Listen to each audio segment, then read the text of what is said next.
Bukod naman sa express trains ng MRT3, isinagawa din ngayong araw ang dry run ng biyahe ng articulated bus na naglalayong bigyan ng alternatibong transportasyon ang mga pasahero ng MRT. Ang naturang bus ay may mas malaking capacity at mas komportable kung ikukumpara sa mga ordinaryong bus. Si Dina Pagibitan sa detalye. Bilang tugon sa siksikang nararanasan ng mga commuter tuwing rush hour sa Metro Rail Transit o MRT, patuloy na gumagawa ng iba't ibang paraan ang gobyerno upang masolusyonan ito. Sa pagkakataong ito, sinubukan naman ang isang articulated bus sa pangunguna ng Land Transportation and Franchising Regulatory Board o LTFRB.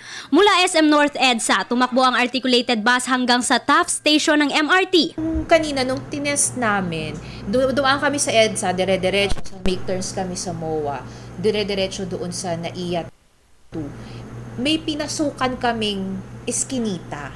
And the articulated bus, as big as it is, was able to pass through the yung masikip na daan na yun. Kumpara sa ordinaryong bus, mas malaki ito dahil kasya rito ang may 180 tao.